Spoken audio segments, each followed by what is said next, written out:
சென்னையில் போதை ஊசி செலுத்திக் கொண்ட சிறுவன் உயிரிழந்துள்ளார். இது தொடர்பான விவரங்களை செய்தியாளர் சுரேஷ்குமார் வழங்க கேட்கலாம். சுரேஷ்குமார், இந்த செய்தியை படிக்கும் போதே பல்வேறு கேள்விகள் எழுது.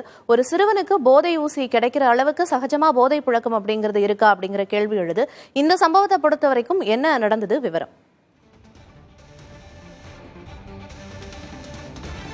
பிரியதர்ஷினி, சென்னையை உலுக்கும் வகையில் ஒரு அசாதாரண சம்பவம் என்றே சொல்ல வேண்டும். ஏனென்றால் இந்த 17 வயசு சிறுவனுக்கு போதை ஊசி கிடைத்திருக்கிறது. இந்த போதை ஊசியை எடுத்துக்கொண்ட அந்த சிறுவன் மயங்கி விழுந்து பரிதாபமாக உயிரிழந்திருக்கிறார். இந்த சம்பவம் அரங்கேறியது எங்கு என்றால் சென்னை புளியந்தோப்பு பகுதியை சேர்ந்தவர். அந்த 17 வயது சிறுவன் 10ஆம் வகுப்பு வரை தான் படித்திருக்கிறார். அதன் பிறகு பள்ளிக்கு செல்லவில்லை. இந்த சிறுவன் பள்ளிக்கு செல்லாமல் எலக்ட்ரிஷியன் வேலைகளுக்கு செல்வது, நண்பர்களோடு சேர்ந்து அவ்வப்போது இந்த மாதிரியான போதை பழக்கத்தில் ஈடுபடுவது என தொடர்ந்து இருந்து வந்துள்ளார். நேற்றைய மாலை அவர் தன்னுடைய இல்லத்திலிருந்து கிளம்பி சென்ற சிறுவன் பிராட்வே பகுதியில் இருக்கக்கூடிய அந்த சாலையோர பகுதியில் அமைந்திருக்கக்கூடிய தனது நண்பர்களோடு பேசிக் கொண்டிருக்கிறார். அப்பொழுது அங்கு இருக்கக்கூடிய ஒரு வீட்டில் தனது நண்பர்களோடு புகுந்த அந்த சிறுவன் போதை பழக்கத்தில் அடிமையாக இருந்த நிலையில் போதை ஊசியினை எடுத்திருக்கிறார். போதை ஊசியை தனது உடலில் எடுத்துக்கொண்ட நிலையில் அவருக்கு திடீரென உடல்நலக் குறைவு ஏற்படுகிறது. மயங்கி விழுகிறார். வாந்தி மயக்கமெல்லாம் ஏற்படுகிறது. இதனால் அச்சமடைந்த அவரோடு இருந்த அந்த நண்பர்கள் உடனடியாக இருசக்கர வாகனத்திலேயே அருகே இருக்கக்கூடிய ஸ்டான்லி அரசு மருத்துவமனைக்கு அழைத்து செல்கிறார்கள். அங்கு பரிசோதித்த மருத்துவர்கள் இந்த 17 வயது சிறுவன் ஏற்கனவே இறந்துவிட்டதாக தெரிவிக்கிறார். இவர் எப்படி என்ன ஆனது என மருத்துவர்கள் விசாரிக்கும் பொழுது அங்கிருந்த அந்த நண்பர்கள் எது தகவலையும் தெரிவிக்காத நிலையில் காவல்துறைக்கு தகவல் தெரிவிக்கிறார்கள். காவல்துறையினர் எஸ்பிளனேடு போலீசார் சம்பவ இடத்துக்கு வந்து பார்க்கிறார்கள். மேலும் மருத்துவமனையில் இருந்த அந்த சிறுவனை சோதித்து பார்த்தபோது அவருடைய பாக்கெட்டில் இந்த போதை ஊசி பொருட்கள் எல்லாம் இருந்தது கண்டு காவல்துறையினர் அச்சமடைகிறார்கள். ஏனென்றால் சிறுவனுக்கு எப்படி போதை ஊசி கிடைத்தது, போதை பழக்கத்தில் அடிமையாக இருக்கக்கூடிய இந்த சிறுவனுக்கு யார் இந்த போதை மாத்திரைகள், போதை ஊசி எல்லாம் வழங்கினார்கள் என்று காவல்துறையினர் சற்று நேரம் ஒரு சிந்தனையில் ஈடுபட்டனர். அதைத் தொடர்ந்து அங்கிருந்த அந்த நண்பர்களிடம் விசாரணை நடத்தி இருக்கிறார்கள். இந்த சம்பவம் என்பது சென்னையை பெருமளவில் உலுக்கி இருக்கிறது. 17 வயது சிறுவன் இந்த போதை பழக்கத்துக்கு ஆளானது மட்டுமில்லாமல் போதை ஊசியை உடலில் சட்டவிரோதமாக எடுத்திருக்கிறார். இவருக்கு யார் இந்த போதை ஊசி, போதை பொருட்கள் எல்லாம் விற்பனை செய்தது, இவருக்கு வழங்கியவர்கள் யார், இந்த கும்பல் யார் என எஸ்பிளனேடு போலீசார் தீவிரமாக விசாரணை நடத்தி வருகிறார்கள். இது மட்டுமல்லாமல் காவல்துறையினுடைய உயர் அதிகாரிகளுக்கும் இந்த தகவலானது தெரிவிக்கப்பட்டிருக்கிறது. தொடர்ந்து காவல்துறையினர் சென்னை முழுவதுமே தீவிர சோதனையில் ஈடுபட்டு வருகிறார்கள். இதுபோன்ற இந்த போதை ஊசி, போதை பொருட்கள் மட்டுமின்றி இந்த போதை மாத்திரைகள் விற்பனையில் ஈடுபடும் நபர்கள் யார் யார் என்று தொடர்ந்து கண்காணித்து வருகிறார்கள். பிரியதர்ஷினி, பல்வேறு தகவல்களை சொன்னீங்க. அதிர்ச்சிகரமான ஒரு சம்பவம் நடந்திருக்கு. விவரங்களை நம்ம தொடர்ந்து மேலதிக விவரங்களுக்கு பேசலாம். இது தொடர்பாக நம்மிடையே பேசுவதற்காக மனநல மருத்துவர் சரண்யா ஜெயக்குமார் அவர்கள் நம்மோடு நேரலையில் இணைந்திருக்கிறார். மேம் வணக்கம்.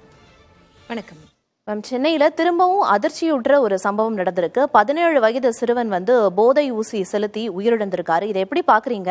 இன்னும் நிறைய கேள்விகள் எழுது. கிட்டத்தட்ட 18 வயசு கூட நிரம்பாத ஒரு பையனுக்கு எப்படி இந்த போதை ஊசி எல்லாம் கிடைக்குது? அது மட்டும் இல்லாம அவர் ஸ்கூலையும் பாதியிலே நிறுத்திட்டாரு அப்படின்னு சொல்லப்படுது. ரொம்ப நாளா போதைக்கு அடிமையா இருந்தாரு அப்படின்னு சொல்லப்படுது. எந்த மாதிரியான ஒரு மனநிலை இப்ப இருக்கக்கூடிய சிறார்களுக்கு இருக்கு? இதுல இருந்து அவங்க எப்படி மீண்டு வர முடியும்னு நினைக்கிறீங்க? கடந்த ஒரு 3-4 ஆண்டுகளாவே குழந்தைகள் இந்த மாதிரியான போதை தரக்கூடிய பொருட்களை பயன்படுத்துவது ரொம்ப ரொம்ப அதிகரிச்சிருக்கு அப்படின்னு தான் நான் சொல்லணும். நிறைய சர்வேயும் அதுதான் சொல்லுது. என்னோட பிரைவேட் பிராக்டிஸ்லயும் நான் அதுதான் பாக்குறேன். நீங்க 17 வயசு சிறுவர் அப்படின்னு சொல்றீங்க. என்னோட பிராக்டிஸ்ல 9 வயசு குழந்தைகள் கூட போதை பழக்கத்துக்கு அடிமையானதை நான் பார்த்திருக்கேன்.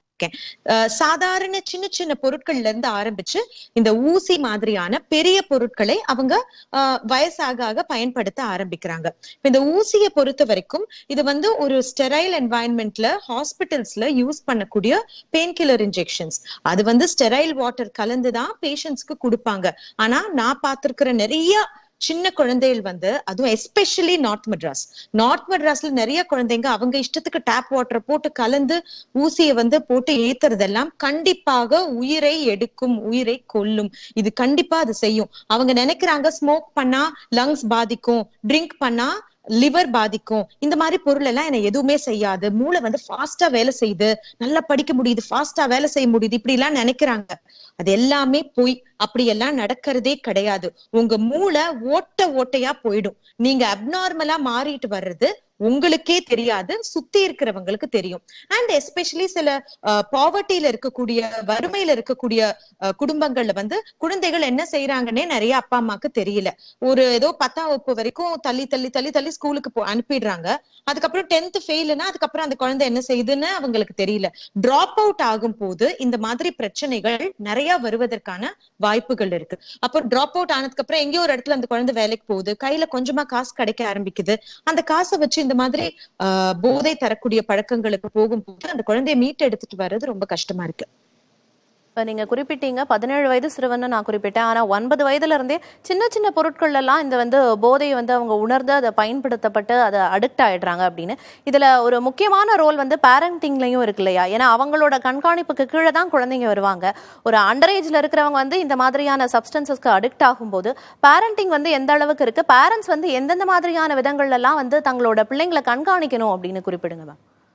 குழந்தைகள் முதல்ல அவங்க வயதுக்கேற்ற நட்பு இருக்கா அப்படின்னு பேரண்ட்ஸ் பார்க்கணும். ஒரு 12 வயசு பையன் 21 வயசு பசங்க 20 வயசு பசங்க கூட எல்லாம் சேர்ந்து சுத்துறத தயவு செஞ்சு அனுமதிக்காதீங்க. இந்த மாதிரி பழக்க வழக்கங்களை அவங்க பெரிய வயசு பசங்க கிட்ட இருந்து ரொம்ப ஈஸியா கத்துப்பாங்க. அண்ட் அவங்களை பொறுத்த வரைக்கும் அது ரொம்ப நார்மல், ரொம்ப ஹாப்பியான விஷயமா மாறிடும். ஒண்ணு. ரெண்டாவது, திடீர்னு படிப்புல ஆர்வம் இல்லாமல் போவது, இல்ல எதுவுமே ஒரு டைமுக்கு தூங்குறது, டைமுக்கு எந்திரிக்கிறது, இதெல்லாம் இல்லாம போறது, குளிக்காம போறது. நிறைய குழந்தைகள்ட்ட இந்த சிம்டம் நாங்க பார்த்திருக்கோம். அந்த குழந்தை ஒழுங்கா பல்லே விளக்க மாட்டான், குளிக்கவே மாட்டான், ஒரு மாதிரி அழுக்காவே இருப்பான்.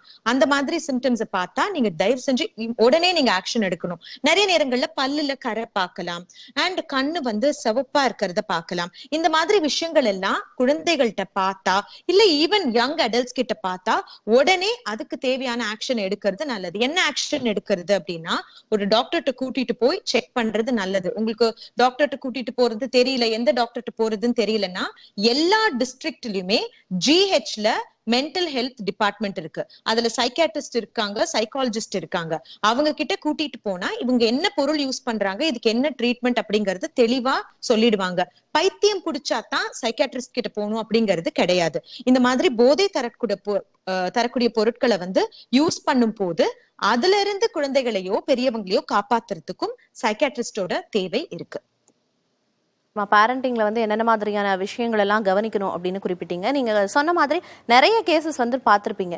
இந்த மாதிரி குழந்தைங்களுக்கு எப்படி இந்த சப்ஸ்டன்சஸ் எல்லாம் கிடைக்குது? ஏன்னா நீங்க அவங்க கிட்ட கண்டிப்பா பேசி தெரிஞ்சுட்டு இருக்கும் போது உங்களுக்கு தெரிய வந்திருக்கும், இவங்க கிட்ட இருந்து நான் வாங்குறேன், இல்ல இந்த அண்ணா எனக்கு கொடுக்குறாங்க அப்படின்ற மாதிரி இந்த கான்டாக்ட்ஸ் எப்படி பில்ட் ஆகுது? ஏன்னா அது தெரிஞ்சாதான் வந்து இப்ப போதை தடுப்பு பிரிவு காவல்துறையினரும் வந்து அதை தடுக்கிறதுக்கு தொடர்ந்து நடவடிக்கைகள் எடுக்க முடியும் இல்லையா?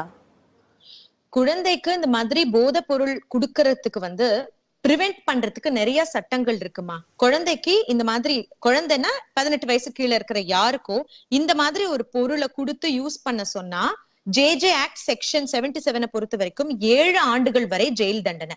இப்ப ஒரு அப்பா இருக்காரு, அந்த அப்பா வந்து தம்பி போப்பா ஒரு சிகரெட் வாங்கிட்டு வா, இல்ல அப்பாக்கு போய் ஒரு குவார்டர் வாங்கிட்டு வா, இல்ல போய் ஏதாவது அந்த மாதிரி பொருள் வாங்கிட்டு வா அப்படின்னு குழந்தைகிட்ட வாங்கிட்டு வர சொல்றது கூட சட்டப்படி குற்றம். ஒரு ட்ரெயின்ல போகும்போதோ பஸ்ல போகும்போதோ அப்பாவோட சிகரெட் பாக்கெட்டை நீ பேக்ல வச்சுக்கோ இப்படின்னு சொல்றது கூட சட்டப்படி குற்றம். 7 ஆண்டுகள் வரை ஜெயில் தண்டனை இருக்கும். இப்ப இந்த குழந்தைக்கு இந்த பொருள், இந்த பழக்கம் எப்படி வருதுன்னா, நிறைய நேரங்கள்ல ஸ்கூல்ல இருக்கிற ஃப்ரெண்ட்ஸ் கிட்ட பழகுறாங்க, இல்லைன்னா வீட்டுக்கு வந்து ஈவினிங் விளையாடும் போது ஒரு ஃபுட்பால் விளையாட போறாங்க, அந்த கிரவுண்ட்ல ஓரமா உட்காந்து கொஞ்சம் பசங்க வந்து இந்த மாதிரி பொருள் யூஸ் பண்ணும் போது அதை பாக்குறாங்க. அதை பார்த்து வாவ் இதான் சூப்பர், இப்படி யூஸ் பண்றவங்க எல்லாம் ஹீரோ மாதிரி இருக்காங்கன்னு அவங்களா நினைச்சுக்கிறாங்க, அவங்களா பயன்படுத்திக்கிறாங்க. இதுதான், இப்படித்தான் அவங்க பழகுறாங்க. இதுல நான் இன்னொன்னு கண்டிப்பா சொல்லணும், நிறைய நேரங்கள்ல நம்ம சிறுவர்கள் ஆண் குழந்தைகள் அப்படின்னு மட்டும்தான் நினைச்சிட்டு இருக்கோம். ஆனா சமீபத்துல நிறைய பெண் குழந்தைகளும் இந்த மாதிரியான பழக்கங்களுக்கு அடிமையானதை நான் பார்த்திருக்கேன் தமிழ்நாட்டிலேயே. நிறைய விஷயங்களை குறிப்பிட்டீங்க. எப்படி வந்து மாணவர்கள் வந்து இந்த மாதிரியான பழக்கத்துக்கு வந்து ஆளாக்கப்படுறாங்க, அதுல என்னென்ன தண்டனைகள் எல்லாம் கிடைக்கப்படும் மாணவர்களுக்கும் சரி, அவங்களுக்கு பழக்கப்படுத்துறவங்களுக்கும் சரி அப்படிங்கிற உள்ளிட்ட நிறைய விஷயங்களை இணைப்பில் வந்து பேசியமைக்கு நன்றி சார். நன்றி, வணக்கம். அடுத்ததாக சுரேஷ்குமார், இப்போ அவங்க குறிப்பிட்டாங்க மனநல ஆலோசகர், நிறைய விஷயங்கள் ரொம்ப ஷாக்கிங்காக இருந்துச்சு. பள்ளிகளில் என்னென்ன மாதிரியான விழிப்புணர்வு ஏற்படுத்தப்படணும் ஒன்று, அது மட்டும் இல்லாமல் ஏற்கனவே நிறைய இடங்களில் வந்து போதைப் பொருள் வந்து பிடிபட்டிருக்கு அப்படிங்கிற செய்திகள் எல்லாம் நம்ம தொடர்ந்து பார்த்துட்டு வரோம். அரசு தரப்புல இருந்தும் போதை தடுப்பு பிரிவு காவல்துறையினர் தரப்புல இருந்தும் என்னென்ன மாதிரியான நடவடிக்கைகள் எல்லாம் இதுவரைக்கும் எடுக்கப்பட்டிருக்கு, முற்றிலுமா இந்த போதைப் பொருளை வந்து ஒழிக்கிறதுக்கு என்ன செய்யணும்?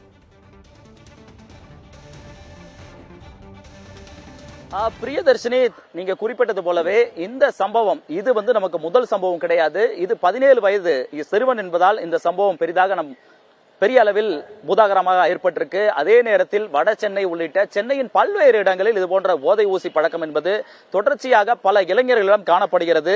இது தற்போது மாணவர்களிடம் இந்த பழக்கம் என்பது பரவி வருகிறது.